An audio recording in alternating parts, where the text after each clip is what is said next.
What's up, fam? Thanks for stopping by. Appreciate it. Let's get into this, okay? Today we're going to talk about bowel and bladder, transverse myelitis, my life with my bowel and bladder. One of the conditions that I inherited through transverse myelitis, and once again, this is your first time hearing I have transverse myelitis. Transverse myelitis, pretty much inflammation in the spine, paralyzed me and affected me in very many different areas, very many, all sensory. And one of those that we're going to go over today is my battle with my bladder and my bowel movements, because that is honestly one of the main questions I get when others reach out to me in regards to their battle with transverse myelitis or MS or any other medical condition, because a lot of the neurological conditions tend to have very similar struggles and very bad. So for me, I'll break it down with bladder and bowel. We'll start with the bladder first. I contracted transverse myelitis in 2019, it completely shut down my bladder. So I had to be on a catheter installed with me full time. And I had that catheter connected from day one, I guess day two in the hospital, to when I was discharged from physical therapy. So we'll say about a month. It was about a month of me having the catheter in there. It was not a priority at that time for me. I was not concerned about this catheter that was, attached to my leg, other than making sure that my wife didn't sit on it when she would sit on my bed. Yeah, that happened. When I was in PT, we really didn't focus that much about okay, let's see how we get our bladder together and stuff like that. So that wasn't really tackled until we got home and they're like, all right, we got a game plan. But what they did sorry, tongue tied. What they did do is determine if I was capable to self-cath myself. So they had to teach me how to self-cath. One of the benefits that I have is I don't feel pain or discomfort. So when I had to learn how to do the self-cath, fortunately enough, it doesn't hurt or feel weird when you put the catheter through my penis. Oh my gosh, I said the word penis. I don't know, people get awkward about it, but it's a medical term, right? The medical term is penis and vagina. So when they taught me how to put my catheter to a penis, and honestly, the first shot, they're like, okay, they try to mentally prepare you for what's going to happen. I was just like, just show me how to do it. Let's get it on. And they told me all the concerns about doing self-cath, and it's the UTIs, the bacteria, the infections. And the tough part is if you have loss of sensation when it comes to irritability and your genitalia, you won't know when you get a UTI. So they had to teach me the signs of what there would be, smell, color, and that's about it, because I couldn't feel the burning sensation if I did have a UTI. So like I said, that's literally the main thing that they focused at physical therapy in the hospital. Once they went to outpatient therapy, they sent me home. They gave me a urologist with a U, not neurologist with an N. I have one, but this is about bladder. And that is when we really kind of developed a game plan. And no disrespect to my urologist or any urologists out there, but they're not very helpful.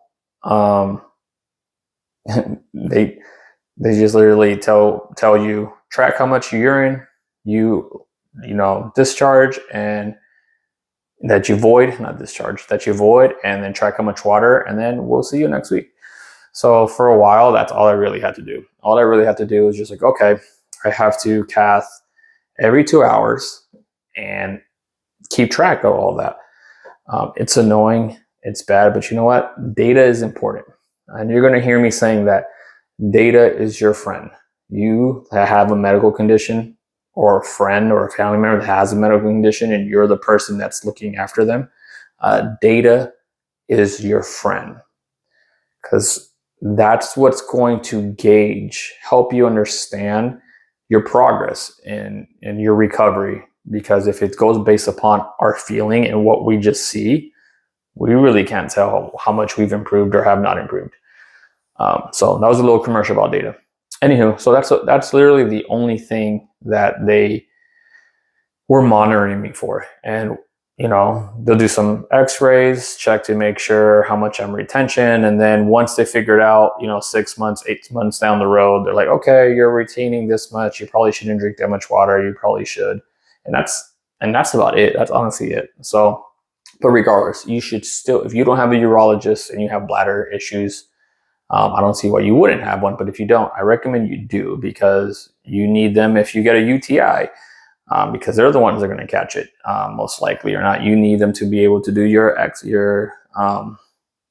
ultrasound to check your bladder. So although it's not a lot of help that they provided me, they still gave me information and they gave me knowledge. And knowledge is powerful. So that was my experience with the urologist, but nothing they gave me improved it. And I was like, okay, it's great. Thank you for showing me how much I pee and how much I drink. And if I drink this much, I should pee this much, but I don't. I drink this much and I pee this much. Cool, now what? So it wasn't until I got found my own physical therapist that incidentally, she started teaching me how to engage my inner core. And I am not an expert in anatomy. I am not a sports therapist. I'm not a doctor.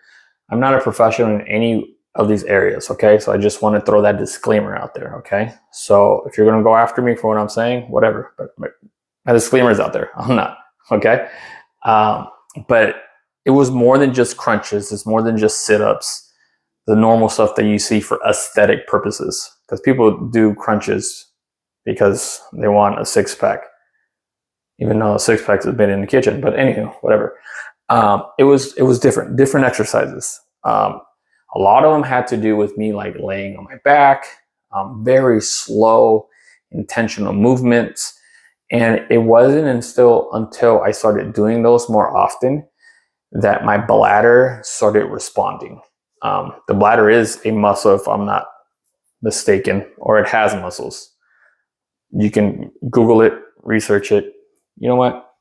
Why not? Let's take a look at it. Look, this is how real it is. Like, I ain't gonna pretend like I know everything, because I don't. Is the stomach a muscle? Right? Blah, blah, blah. Google. Yes, your stomach is a muscular organ. There you go. I was right. 1 point for me. So it wasn't until I started engaging that deeper core, which is what a lot of people actually call it, like a deeper core, that improved in that. What are those exercises? I plan on doing them for you. First, I'm actually going to contact my PT again and like, hey, can you remind me how to do those? Because I'm guilty to say that I don't do them as much as I should. I would be getting improvement if I did it more often. So anywho, so that was what I did. Okay. So that was huge. Okay. So this is where we're at now. We are at understanding how much water intake and how much you void. You need to know that. You really do. Because I'll give you a scenario. Like, if you know you're going to be taking a long trip, you should know how much water you drink that will that you would then later need to avoid. Does that make sense? Like if you always drink 12 ounces and you know that that 12 ounces tends to hit your bladder within the hour, and then you got to go and self-cath, or you got to, just go to the bathroom, because that information is important, because when you're traveling, you're like, you know what, maybe I'm going to dive back down in the water because I have like a 2-hour drive. So that's like, those are those scenarios for living, why you should know how much you drink and the relationship of how much you void. So that's where we're at, number one. Number two was the starting to do the inner core exercises. Not sure where you are in your medical condition, whether you have control of your muscles or you don't. I don't have control of my muscles. Maybe 60%, 70% control. But at the beginning, I didn't have any control. So there will be a progression. So whatever level of control you have over your muscles, you need to utilize that. And strengthen your inner core is going to help your bladder. And then number 3 is going to be your nutrition. Here, this is another topic that hopefully you see a trend that I'm probably going to, dare I say the word, preach about. Okay? Let me get close. You have a neurological condition, okay? Your nervous system is control of everything, okay? How your body breaks down foods, how your bladder works, your bowel works. What you eat will slow down the process of recovery or improve it. Plain and simple. There's no way around it. You're going to hear me preach about fitness and about your nutrition. Not because I want you to be fit and ripped and buff and athletic and all that stuff. Just because I'm athletic and that's the avenues that I like to do and continue to do. Okay. But that's not the reason why I want to tell you this. That's not the reason why I'm going to encourage you and motivate you to dial in your nutrition, to be physically active. I know it's hard. I have the condition too. I deal with it every single day of my life. But we have to do it. We have to do it. Okay? So nutrition. There is foods that cause inflammation in your body. If there's inflammation in your body and you have a lack of communication of your nervous system, your body won't know how to deal with that inflammation. Your body might force you to retain. It just freaks out. It doesn't know what to do. So it will definitely like trip out your bladder, and you might start getting UTIs or getting infections because the food that you're eating isn't properly being broken down by your body. So if it's not being properly broken down, then it's not properly being funneled into your bowel or into your bladder. And that's huge. If the food that you're eating is not fully being broken down, or your body's not properly pulling all the nutrients that it needs, it's going to affect your bladder. It's going to affect your bowels. It's going to make it easier or harder for you to void. So when it comes to your bladder, those are the things you have to do. Now, these 3 things are stuff that I have practiced and continue to practice, but I'm not perfect. I am not 100% in control of my recovery. I know that. Why? Because I'm not God. I believe in a God, and I believe that He heals, and I also believe that He chooses not to heal. If that triggers you, I'm sorry, but it's true. Yes, you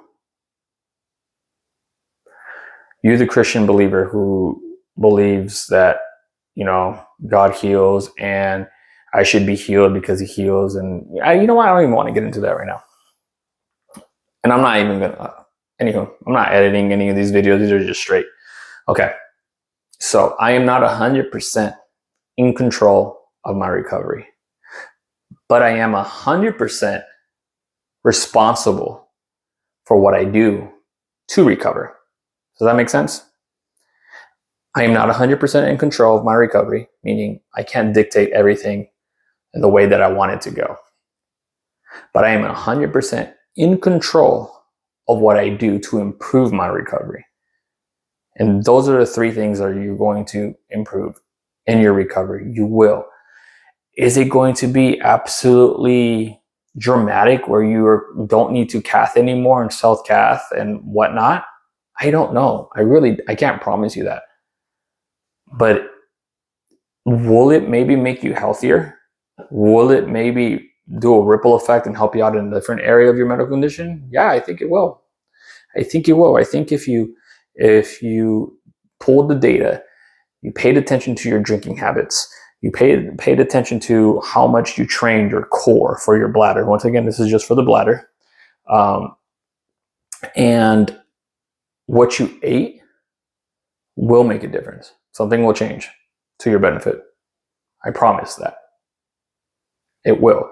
If you do these things, I did it for myself. Other people have done it. It just happens. But how much improvement in percentage? I don't know. Give it a shot. Do it. Do those three. Now let's go ahead and jump into the bowel movements. That's the one. Let me go back. So just to let you know where I'm at, I am supposed to self-cath at least once a week, just to ensure that I get everything out. I don't self-cath. I don't do it once a week. And my poor justification of my imperfectness, because I'm not perfect, is I drink crazy amounts of water that I'm like, I'm pretty sure nothing's really sitting there. And my urologist believes so as well. So he always led me to believe that, like, I'm not worried about you, the amount of water that you drink and the amount of exercise that you do. I think you're fine. Blah, blah, blah. But that's the state that I am, where I'm supposed to at least void once a week with a catheter, so self-cath. I cannot hold my bladder for very long, maybe 20 seconds. That's about it. So when I gotta go. Boy, that was hard in COVID. If I go, I can't do the, I'm gonna go on a trip, let me go to the bathroom kind of control, because if my body doesn't want to go, there's nothing I can really do for it to physically do. Well, I'm not gonna say nothing. There's tricks, and I'll tell you what those are. I can't just will myself to go to the bathroom. I have to do other stuff. So I like pump my bladder. I either do some bunch of air squats or I go for a little jog. If I want to, if I'm going to go for a drive, 2-3 hour drive, and I want to go to the bathroom right now and my body doesn't want to go, I do those things. I either pump my bladder, I'm going to stand up, which is just you push down, do some squats under 90, or go for a jog. If you can't do the squats and the running, you can do the pumping. So I learned they taught me how to safely pump, but it's not advised to do all the time because you could bruise your bladder and you don't want that. So that's the level of control that I have in my bladder. Anytime I stand up from sitting more than 30 minutes, I've noticed I have to go. Especially if it's in a like leaning forward position where there's like pressure on the bladder, I have to go. So I went doing these things, knowing my information, my data of the amount of water I drink, doing my inner core exercises, and my nutrition has brought me from having to self-cath every 2 hours to being advised to self-cath once a week.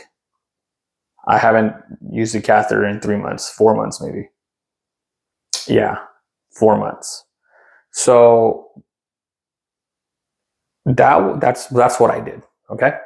So again, not a medical professional, just a person who lives a life of a weak bladder. Bowels. So let's get into the bowels. I say bowels for last because it's pretty simple. It's pretty much the same. It's almost the same information. You really can't train the bowels. So when it comes to the bowels, the only one thing that I recommend is your nutrition. Sorry. So if you have a bad diet, you're going to have some bad bowel movements, or maybe no bowel movements if you have a neurological medical condition. So that one's pretty short and sweet. Fiber, Greek yogurt, probiotics. Stay away from dairy, especially milk. Like, don't do it. Switch to almond milk if you really like milk. So these are the things that, like, you want to improve your bowel movement? Cool, here's it is. Eat a lot of greens. A lot of them. One, it's going to keep you full and satiated, but most importantly, it helps your bowels like crazy. Like, when I know, because I'm not perfect, okay, I'm going to tell you the nutrition is everything, and I'm going to myself fail from time to time because I'm human and sometimes I want to eat bad food. And I regret it every time I do, but I still do it. I still eat the donuts. I still go have the fast food burgers. I still sometimes eat the bag of chips, the brownies, the cookies, the cake, the cheesecake. Oh my gosh, cheesecake, brownies. Whew. I want all those things, but I eat them knowing that my bowels are going to be tough. Like, it's just not going to happen. So the nutrition is number one. And then the second thing, that I do is once a week, and this one I do, I was gonna say do, such a kid. This is the one I do practice. I do a suppository. So put it up my butt, squeeze, get those fluids in there, and it cleans me out. So I do those steps for my bowel, and that's literally it. Like, they gave me a bunch of meds and stuff like that, and it worked in the beginning, but your body gets used to medication and it finds a ways around it. So I got off of all the medications they gave me for my bladder and my bowel because they weren't making any difference, at least not as good as my nutrition and fitness. Like, those are the two things that have improved in general all of my life and in my recovery. So just to recap, you want to improve your bladder, you want to improve your bowels, data. Know what foods get you constipated. Know what foods cause you to have diarrhea. Know them. You should know, like I don't know if I want to do that one. Like cereal with normal milk, it's going to constipate me. And you know what? Actually, here's one.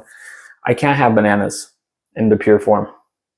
It instantly jacks me up. I've proven it, unfortunately. I've had very successful bowels, and the moment I eat banana, that next day, I cannot pass a bowel. It is rock hard. So I can't have bananas at all. So I stay away from banana cream pie. I stay away from bananas in general, from banana pudding, banana bread. Like, so I don't eat bananas. I love bananas. Sad tear. So that's just an example. So know the foods that just don't benefit you. Everybody's different. Banana might be the case for me. For you, it might not be. For you, it might be grapes. I don't know. It may be a bag of chips. For sure, don't eat a bag of chips. They're delicious, especially a bag of hot Cheetos. But yeah, so your fitness, your nutrition, data, all of that's important. Improve your bladder, improve your bowel. You know, it will make a difference. Not instantly, but it will make a difference. Create the habits. Start little by little. Start pulling away foods you shouldn't be eating little by little. Start pulling data information little by little. I don't expect you to be perfect. This is not going to be like 3 tips to magically improve this, and this. No, these are just 3 good habits to have as good habits to motivate your recovery. So that's what I have for you guys today. Stay tuned for more. If this information helped you out, if this was good, if I encouraged you, if I discouraged you, let me know. Let me know what you guys want to talk about, what you would like to know. Just to give you guys some ideas, just in case if this is the first video you've heard and you want to know what else I deal with. Bowel, bladder, boom. I don't regulate my own temperature from the outside. So if it's too hot or too cold, sometimes my body doesn't know the difference. So I could be extremely cold and not know, or I can probably get a heat stroke and I won't know until I got it. I don't feel pain from the outside. So if I prick my foot, if I step on Legos, well, I will know if I step on Legos because I can feel it, but it won't hurt. So I constantly have to check my feet because I may have a bunch of cuts. And sometimes I'm walking around the house and I'm bleeding on the floor. And my wife's like, you're bleeding. So I don't feel pain from the outside. I hit my knee, I could fall off a scooter, whatever it may be, and I won't feel the pain. I obviously will know if I got hurt because I saw me do it, but those receptors don't work. So if that's you too, let's talk about it. My legs don't feel hot and cold, like cold touch, hot touch. My body doesn't feel fabrics very well. So there's a lot that I don't have control of. I don't have full mobility. I don't have full control of my muscles. I don't sleep well. I have a lot of chronic pain. I have muscle spasms. I have an array of different subjects to talk about and try to help you get better. Yep. Like, subscribe, share, pray for me and my family. Let me know I can pray for you. Your boy's out of here. Till next one. Appreciate you guys, fam.